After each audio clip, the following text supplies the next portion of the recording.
Tatlong lalaki, tatlong babae. Ito magaganda yung mga manok ng pinsan ko dahil yun, namimili sa expo.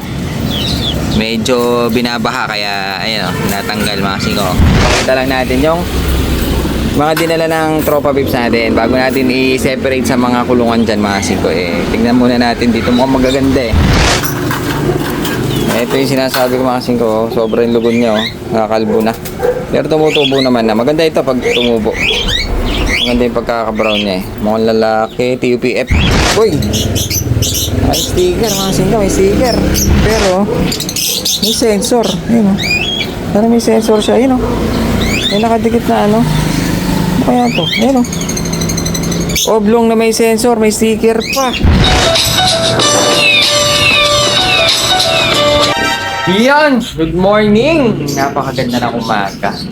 Dito kanina medyo sumikat yung araw dahil nga ilang araw na tayong bumabangon na pagkagising natin ay makulimlim, maulan-ulan, malamig, mga singko. Pero ngayon tingnan nyo naman yung ating farm field. Ayun gumagalaw, ibig sabihin mahangin, presko. Tapos sumikat pa yung araw.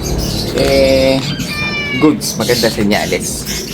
Kaya maaga-aga tayo makakapatuka dahil pag hindi tayo nagpatuka yari na. Yun nga pala mga singko, ngayong araw na to hindi pala tayo nakapag-video kahapon. Pasensya na kayo dahil nga sobrang dami ng ginawa. Busy talaga mga singko, hindi ko talaga nasingit. Pero ngayong araw na to mukhang masaya tayo ngayon dahil nga yung pinag-prepare natin mga singko, mukhang gumana na yung ating technique ng pagpe-pairing. Yung nilagyan natin ng harang yung ating double cage, binuksan natin siya ng konti para makapasok yung babae. Kung bubugbugin man siya, makalabas siya na hindi masyado totally hahabulin. Kasi pag wala siyang harang, talagang mabilis siyang habulin. Pero pag may ganun na dating, medyo parang widowwood ang dating niya mga sito. Kaya naman, medyo masaya tayo dahil nga, tignan niyo naman mga sito. Ayun tignan niyo naman, ang sweet na nila. Medyo effective yung ating may harang. Kaya naman gagawin natin mga singko tatanggalin, hindi na natin kailangan. Siyempre pares na sila. Tanggalin na natin yung harang ng ating double cage. Para naman mas maluwang na yung kanilang gagalaan dahil pares naman na sila. At mabilis silang mag-tutok sa akin. Para makapag-breed tayo. So, yan mga singko, medyo nagpares na nga. Ang tagal nating hinintay. Ang tagal kong hinintay ito mga singko. Kasi yung kak natin, sobrang tagal ko siyang binrig. Siguro di ako kakamali, para mag-iisang buwan. O kulang-kulang siguro. Ang tagal na nun. Etong hen, ganun din. Nakabiyak yan. Walang pares yung kasama. Wala silang pares kasamang dalawa. Kaya ang ginagawa ko nung first week na wala silang kasama, ginawa ko yung babae na ito, kasi itong lalaki mga singko, dito siya talaga nakalagay. Ito ang kanyang teritoryo. Kaya pag nilalagay ko yung babae dun sa kanyang paparisan sana na lalaki na ito, talagang binubugbog niya. Kahit nasa taas yung pugad dun, talagang inaakyatan niya, binubugbog niya. Kaya tatanggalin ko ulit. Tapos after 2 weeks siguro, babalik ko siya. Ganun pa rin, mga singko, talagang binubugbog niya. Tingin ko nga, hindi sila mag-prepare dahil nga parang ayaw niya yung kulay. Yun ang tingin ko. Pero ngayon, mga singko, tignan nyo naman. Ayaw nang umalis sa pwesto. Mukhang nagpapainit na. Kailangan yata, lagyan natin ito ng takip para hindi sila nai-istorbo. Kasi pag dito tayo kasi ganong padaan-daan, kasi kahit sila airmats ko, dito minsan dumadaan, parang nabubulapog yung mga ibon natin. Dapat medyo lagyan natin siguro ng cover ng konti na parang ganito ang style ko. Para yung mga naglilimlim hindi nai-istorbo. Pero check upin lang natin. Medyo ang gagawin natin, kaya masaya tayo mga singko. Hindi na tayo magpapapare. Pares na sila. Ang hihintayin na lang natin dito mga singko yung mag-breed sila, umitlog sila, makapagpapisa, at magkaroon tayo ng lahi galing dito sa mga pinag-pair natin. Ayan. Check nga natin kung talagang pair na. Kasi pag ganitong kinukuha natin yung babae, tapos pinabalik natin, yung lalaki, nagyayabang, parang ganyan, no? Sobrang barako. Ang ganda niya, mga singko, napakalaki nitong kak na yan, no? Mukhang naglalandi na nga itong hen natin. Bagay na bagay sila, boy. Mukhang makakaparami tayo ngayon. Mukhang makakaparami tayo ngayon dyan. Tingnan natin. Ayos ba? Mukhang tama-tama yung ating ginawang technique na paghati dun sa ating double cage kasi hinahabol pa niya nung una eh. Ngayon, talagang totaling nakaharang. Pero ngayon, wala na dahil nga ginawa natin, binuksan natin pa unti-unti para masanay sila magkasama. At yun na nga nangyari mga silo. Sa wakas, clear na rin ang ating stencil. Yun oh. Hi! Ngayon na-update ko kayo dyan kung kailan siya manghihitlog, kung kailan siya magpipisa, at sana maparami natin yung mga ganyang itsura dahil imi-imagine ko na maasin ko kapag yan, nasa laruan natin na puro ganyan. Ang ganda nun! Yun nga lang, meron tayong konting budget. Dahil yung ating anak ng stencil dito, kunin lang natin, medyo naipit siya ng konti kasi yung singsing niya pumasok dun sa double cage. Maasin ko yun. Hindi ko napansin, hindi niya na matanggal. Kaya, ang dumi nga niya, oh. Kaya medyo parang umiika yung ating ipon. Tingnan natin.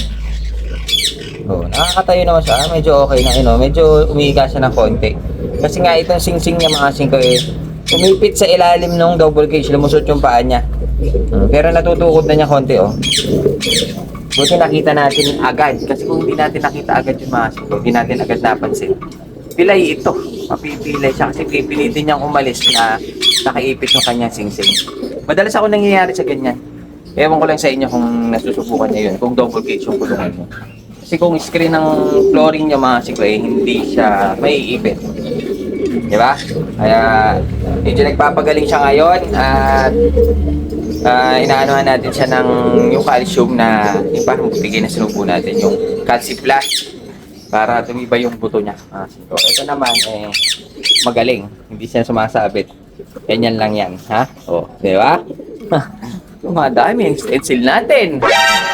Excited na. Nagkaroon sila ng young bird. So ayan, yun ang aabangan natin mga singko, yung ating mga sinalang na stencil. At sana makapag-produce sila ng magagandang ibon. Hi! Nakapagod magsalita sa inyo. Yakapin natin yung yung sinubuan natin. Medyo titignan-tignan natin to dahil nga sayang naman kung yun siya mga singko. Dahil wala kang buhangin, basta mga buhangin yung namin nilagay natin mga singko. Cat litter, pampusa. Dito dumudumi yung mga pusa pwede naman siguro. Para dry lang yung kanyang hihigaan. So talagang hindi siya sinusubuan mga singko. Ang liit na niya, oh. Kung titignan mo siya ang liit na niya. Ako lang nagsubo niya, no? Kasi parang medyo nawala na, kaya subuan natin siya ulit. May lumalabas pa naman na nakulay, kaso nga, ang nangyari mukhang pinopak itong ating sitter. Yun siya kasi ko. Kaya nilalagay ko siya sa gitna. Minsan kasi dito sa taas may tumutulo, nababasa. Kaya nasa gitna siya, tapos tinatakpan na lang natin to para hindi nababasa yung inakay. Sana makasurvive, sa tingin niyo mga singko, makasurvive kaya yung ganito. Hindi na siya nililimliman, hindi na siya sinusubuan. Tayo na lang nagiging magulang wala na yung gatas ng ina. Gatas ng ina. Ako na lang nagpapasubo dito. Sana mabuhay natin. Total malaki naman na ng konti Ayun singko. Nilagyan natin siya ng buhangin ng pusa. Buhangin ng pusa. So ayan, bali sana mabuhay. Ano nyo naman ako kung anong pwedeng ilagay dito. Paki-comment na lang kung meron kayong mga tips paano maging healthy to kahit hindi na siya sinusubuan at hindi na siya nililimliman. Baka kasi nilalamig mga singko, kumutan natin. Lagay ko na muna din yung natin, young bird natin. Stencil pa naman yan, baka mamaya maganda yung kulay kaya tinatsaga natin. Mamaya susubuan ko ulit siya dahil medyo nawala na yung kanyang kinain. Subuan natin siya ngayon kasi natira yung medyo pigs.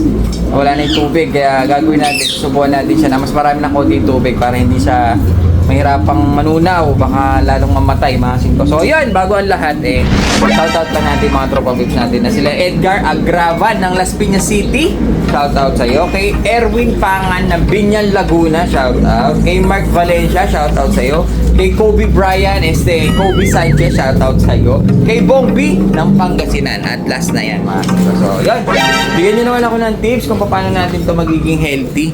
Kahit hindi na siya sinusubuan ng ina, hindi na siya nililimliman ng ina, hindi na siya nilalagyan ng gatas ng ina. Ayun, parang nilalamig siya, yung mga balahibo niya tumataas eh. Ayun, parang nilalamig siya mga singko. Kaya bigyan niyo naman akong tips pa paano natin ito mapapaging healthy kahit na hindi na siya subuan ng ina. Sana maging healthy mga singko. Wala naman tayong gatas. Gatas ng ina. Gatas ng ina. Gatas ng ina. Gatas ng ina. Sold out. Ayun o. Sold. Puro sold out ng mga singko. Nakuha na lahat ng mga ibon natin eh. Wala na laman. Doon, konti na lang. Meron pa tayong manok. Ayun o. Pakita ko yung manok ng pinsan ko. Sweater. 2.5. Take all o. Tingnan mo. Tatlong lalaki, tatlong babae. Ito magaganda yung mga manok ng pinsan ko dahil yun, namimili sa expo. Medyo binabaha kaya ayun, natanggal mga siko. Mabilis yan. Hindi, pakita ko lang kaya tayo nag-video dito. Pakita lang natin yung mga dinala ng tropa pips natin bago natin i-separate sa mga kulungan dyan mga siko. Tingnan muna natin dito, mukhang magaganda eh. Tingnan natin itong bungad. Uy, mukhang babae ito. Mga siko, ganda oh. Lulugon sila oh. Kahit itong blue brown oh. Naglulugon yung mga ibon. Kabagay yung panahon eh. Naka PHA. Ganda nito oh, babae. Up to check. Tapos ito parang slate ang kulay. Mukhang babae rin. Naka club ring mga sito. Naka club ring pa ito. Ano ba to? Lalaki babae? Ganda ng kulay niya oh. Dirty blue bar. Saan pa ba? Grisel na tayong grisel na isa. Mukhang lalaki, laki ng ilong ha. Ito. Buhag-hag. Naka-commercial lang siya pero maganda yung kulay. Grisel cock. Ay, lalaki pala yun. Lalaki pala siya mo. Kala ko mukhang babae, lalaki pala. Pa sa itsura mukhang babae, pero cock pala ito. Ito naman, ano eh, ganda ng mukha oh. Tingnan nyo kasi ito. Pogi. Mukhang kinis. Mukhang babae. So, blue bar. Mukhang hen. Ito to. Mukhang babae rin ito. Grisel. Naka CTPR. Yung may inner. Kasi ito ganda. Hen. Ito. Tingnan natin itong brown. Ito yung sinasabi ko mga singko. Sobrang lugon niya. Oh. Nakakalbo na. Pero tumutubo naman na. Maganda ito pag tumubo. Maganda yung pagkaka-brown niya eh. Mukhang lalaki. TUPF. Mga singko. Ganda ng mga ibon ni Tropa Pips ah. Ngayon lang to mga singko. Mainit-init pa. Ito, my favorite, black check. Ganda pa ng mukha. Ayun. Buhagag din ng ilong. Borga. Kak. Na, black check. Pero medyo marang ma-brown-brown yung kanyang pagka-black check. Sarap parisan ito. Ayun, nasan pa ba hindi pa natin nakita? Ito, isa na lang. Kasi 2, 4, 6, 8 piraso lang to eh. Ito sa dulo. Mukhang maganda yung mukha nito. Kasing to. Mukhang babae. Yung itsura pa lang niya eh, hen na. Ayun o. Diba? Babae. Itsura. May kitlat pa sa mata. Sangkap pa. Ganda nito. Mukhang may, ano to? Clip lang. Kabila. Uy! Ay, sticker mga sinto. May sticker. Naka-sticker siya pero may sensor. Ayun. Pero may sensor siya, yun o. May nakadikit na ano. Kaya to, yun o. Oblong na may sensor, may sticker pa. Hindi kaya nahuli lang ito. Ganda ng ibon o. Pawi, isang pa. So ayan, bali ito yung mga dala ng Tropa Pips natin. 8 piraso na assorted. May lalaki, may babae, may off color. Halos na club. Tsaka yung nakita nating nag-isa, yun yung maganda na babae. So tingnan nyo naman. Na meron siyang sticker pa, hindi pa natanggal. Pero merong sensor. Yung kanyang pagka-oblong na sing-sing may sensor. So ayan, nagawin natin pag ganyan kasi tignan yung mga siko, nag-aaway, nagbubugan. Pag natuka-tuka yung mata nila mga siko, dun sila nagwa one eye. Kaya hihiwalay-hiwalay natin. By pair lang yan. By pair natin lagay. Kasi yung iba, hindi na pwede dito, marami na dun eh. So ayan, bali ito lang dinala ng tropa at hindi na natin sila ipapasok, ilalabas na natin agad. Diyan na kaagad yung pwesto nila, hiwalay-hiwalay lang natin. Nasaan na yun? Jackpot tayo din eh, may sensor eh. Ayun o, may sensor, may sticker pa.